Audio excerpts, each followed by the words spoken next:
Guys, Comic Boom here to review some DC comics for the week of August 22nd, 2020.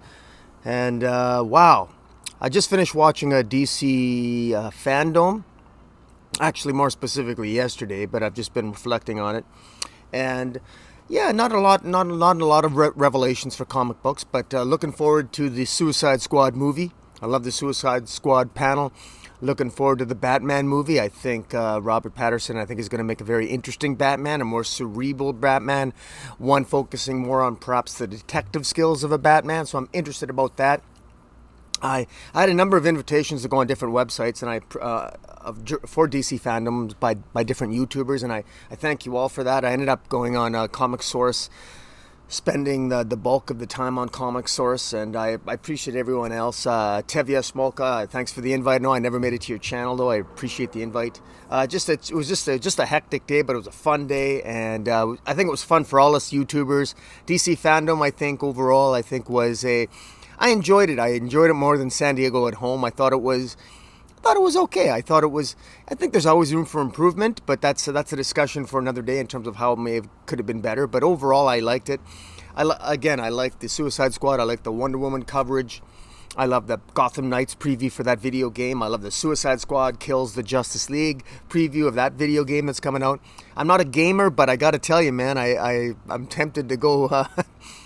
I don't even know. Do you even need a gaming console anymore? You can play games online. You probably do, I guess. Anyways, I don't know much about gaming, but I got to tell you, it's whet my appetite for maybe going and maybe trying my hand at gaming. I know that I had an Xbox at one time, but I gave it to my nephew, so he got much more out of it than I did. So maybe one day. I can tell you this with AT&T's purchase of DC, and of course with their layoffs of DC and their focus on probably more on the gaming community and on Warner Media, I have to say that I'm looking forward. I really like the concept of Suicide Squad kills Justice League. I like that idea. Injustice started off as a video game, and the idea that Injustice became a very successful comic book as well, which was an adaptation of the video game. I wonder if Suicide Squad kills Justice League, if that should also be a comic book as well. I think that would be pretty cool. I'd love to see that. So I gotta say, I'm more and more optimistic about what AT&T might bring to the table in terms of pushing the DC comics forward. There wasn't a lot of comic book news at DC Fandom. I will say that what there is with DC Fandom, what was most interesting from a comic book perspective, is they spoke of John Ridley's Batman, which will likely be Luke Fox. The writer John Ridley joked that there is over a 47% chance that it's going to be a black person playing Batman. Of course, it's the 5G concept. I think this is the worst kept secret. Everyone knows it, that Batman for 5G, had Dan Didio not been fired, had they not abandoned their 5G concept, Luke Fox would be Batman, and would be Batman for probably a not insignificant period of time. Interesting that they're limiting the John Ridley's Batman to a 4-issue limited series, and with Luke Fox as Batman. It's going to be interesting to see how successful that series is. They also gave a lot of attention to the Milestone comic books, the Milestone characters. I remember back in the 90s with Dwayne McDuffie, he really got that going. I didn't pay a lot of attention to it in the 90s. It just so happened when the Milestone characters and the Milestone comic books were coming out, I was just sort of like in the middle of law school, and then I got out of law school, and then when I got into comic books again, I was focusing more on the comic books I was used to, and I wasn't particularly familiar with the Milestone characters, so I never migrated to them. But I gotta tell you, man, I've heard a lot of great things about the Icon character. The whole idea of this person, this black person that's been around for 300 years and ends up sort of teaming up with a teenage African American, and what he brings to the table. I think right now, and that sounds like such a fascinating concept. I mean, imagine being that old and being a black person through 300 years of American history, what you would know, and then how that would affect you, and then suddenly you're training a young a young teenager who has a very different set of sensibilities perhaps than you do, and probably there's that battle between cynicism and optimism. The idea of Icon is really fascinating, so I'm really looking forward to what the milestone characters can bring to the DC universe.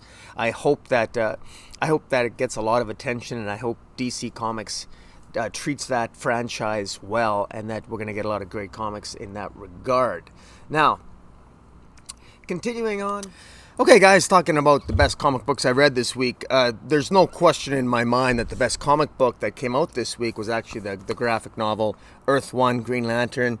Volume 2, it's Earth 1 Volume 2 of Green Lantern, written by Gabriel Hardman and Karina Bechko and Jordan Boyd, that creative team. Volume 2 is fantastic. It's actually better than the first volume. This has an epic cinematic feel to it. There's nothing better than when you read a comic book that when you can visualize it as a movie very easily and appreciate all the fantastic art in it and the story. It's really good. It takes place in a completely different Earth. One of the things about the Earth 1 volume of stories, even though they're all packaged and marketed the same way, they in fact do not take place all on the same Earth 1. So I don't really know why they call it Earth 1 when clearly all the different, like Earth 1 Superman, Earth 1 Batman, Earth 1 Teen Titans, Earth 1 Wonder Woman, all of them take place on different Earths. They do not take place on the same Earth, which is fine.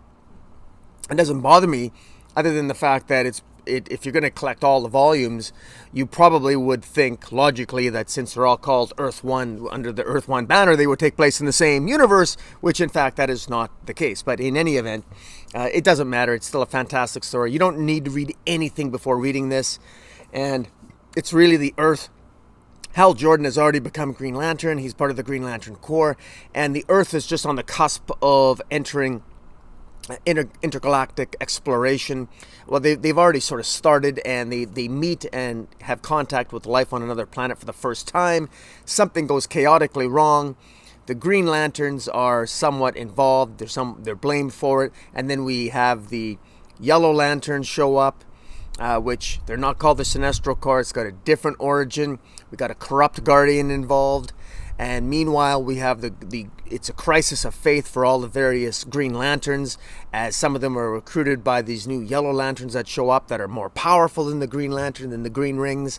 And then we've got characters that you think you know because you know them from the mainstream DC universe, but they're different. They make different decisions than their mainstream DC universe counterparts, particularly when you look at characters like Sinestro. And even Hal Jordan might make some decisions that would surprise you, and particularly the Guardian of the universe in question. Very good story, very well written, and it's all self-contained, and it's well worth your buck. So if you're going to pick up something, pick up Earth 1 Volume 2 Green Lantern. Very good. The other one, which is tied for first in terms of best for the week, is the fourth and final volume of Dead Earth. It's a Black Label series, Wonder Woman Dead Earth. This is just as the best Wonder Woman story that's been written in probably the last 10 years. This is a dystopian future. Wonder Woman wakes up in the far future, and she discovers that the Earth is pretty much destroyed. Humanity is on its last vestiges of survival. Humanity is dying out and being hunted down by these creatures. By the time you get to Volume 4, you discover that in fact the cause and the destruction of the Earth is in large part because of the Amazons and Wonder Woman in particular. And to make things even worse, the creatures that are wiping out humanity are in fact mutated Amazons, and Wonder Woman has to stop it all. And Book 3, the previous volume, had the most epic battle between Superman and Wonder Woman I've ever seen, with Wonder Woman just eviscerating and literally disemboweling Superman. And here she's utilizing the skull and spinal column of Superman as a weapon in this series to take on and battle her mother and other mutated Amazons to protect the last vestiges of humanity after she is powered up by a syringe left by Batman, who centuries ago, before Wonder Woman was put in stasis to heal her wounds, had created before he died, so that ultimately one day Wonder Woman could be powered up again. And so a powered up Wonder Woman battling against her mutated fellow Amazons to save humanity. That's what this book 4 is all about. It's an epic tale. Guys, you trust me on this. Daniel Warren Johnson, along with Mike Spicer, they do a really fantastic job on this. Excellent writing, beautiful art. I should say that when I say beautiful art, I didn't like it at first. It has to grow on you. It has to grow on you. But I tell you, the scenes, you will become involved in this world. And by the time you're in by the end of volume 1, I was hooked. Trust me, I do believe that anyone who loves comic books will love this. Pick this up. You would. This is well worth it. In second, third place, Justice League Odyssey. This is the Justice League comic book that no one is reading, but this has Darkseid in it. There's an epic battle between Darkseid and a creature called Epoch, Epoche, Epoch. And anyways, this is really what the crisis should be all about. This is a crisis level event where Darkseid and Epoch are fighting, and the winner basically gets to redefine and redefine creation and redefine the universe.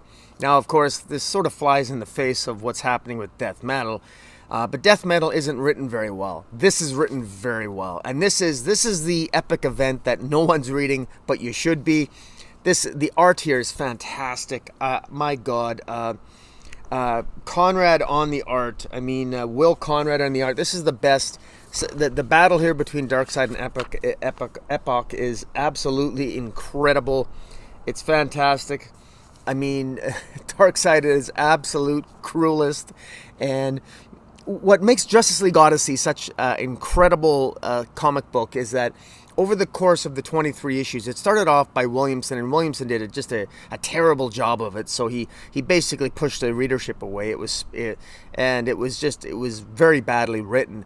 Once Williamson left and went and continued to butcher the Flash, which he's still butchering, and when Williamson left, Dan Abnett came on board and essentially course corrected the entire thing, and the original members essentially became the bad guys. So we have all those members,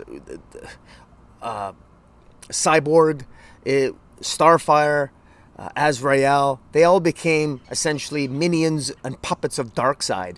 And it was Jessica Cruz who was actually killed by Darkseid at one point and became resurrected, because when her ring was crushed, Green Lantern ring was crushed, it was infused with Omega energy of Darkseid, and rather than die, it actually changed the core of her being, and she became and she basically managed to survive because of that, and was powered up. And she formed essentially another group of people that became the new Justice League Odyssey, with Blackfire, Orion, that crazy Red Lantern cat, I forget its name. But anyways, a much more exciting and eclectic group of Guardians of the Galaxy-esque kind for the DC Universe. Excellent story. Meanwhile, there's this Darkseid is moving toward taking... Darkseid wants to power himself up, reshape the Ghost Sector, reform a new Apocalypse, and essentially regain his status as the most powerful badass in the multiverse. And the only thing stopping him and preventing him from doing that is Jessica Cruz and this ragtag band of new Justice League Odyssey members, again with Orion, Blackfire, and then even a new character called oh my God, I forget her name. New character. I'll put it up on the screen and post edit. But in any event, very well done. This is the comic book that everybody should be reading. I might even do at one point a more detailed review of this comic, because it definitely deserves it. There's just so much out there to review right now. It's hard to talk about all this stuff. Really good issue here of Justice League came out this week. Justice League 51. It's part 1 of 2. It's short enough that you can almost consider it a one-shot. There's the Black Mercy plant. The Justice League comes across a planet that is literally a planet filled with Black Mercy plants. Now, the Black Mercy plant is a plant that once it infects you. It fulfills your heart's desire in your mind while slowly sucking up your life essence, and you slowly die. But as you don't know you're dying, all you know is that in your mind you've achieved your heart's desire, and you're under the illusion that you're living your best life and your heart's desire. And that's how it lures you into a false sense of security, and it's a parasite, and it sucks on your life as you think about and dream and slowly die living your greatest dream. And there was that award-winning story by Alan Moore called For the Man Who Has Everything, and it starred the Trinity, Wonder Woman, Batman, and Superman, and it's one of the most classic Trinity stories of all time. And this returns that the entire Justice League is infected by the Black Mercy, and it's really well written. It's written by Jude Loveness. Jude Loveness wrote Judas. He wrote a great 4-issue series called Judas for Boom Studios, which I'd encourage people to check out. I did a review of it. You could check my review out. And that comic book series called Judas deals with Judas Iscariot and how Judas Iscariot, Judas's relationship with Jesus Christ in the afterlife following the events of his betrayal of Christ that led to his crucifixion. Very good story, with a lot of mythological and religious overtones in it. Jude Loveness is a great writer, highly underrated, and it's interesting here, he talks about, he addresses the heart's desire of all the various members of the Justice League, and this is just part one. I'm really curious to see how things wrap up, because Jude Loveness is very good at hitting upon those themes that really make people think. So check out Justice League at number 51.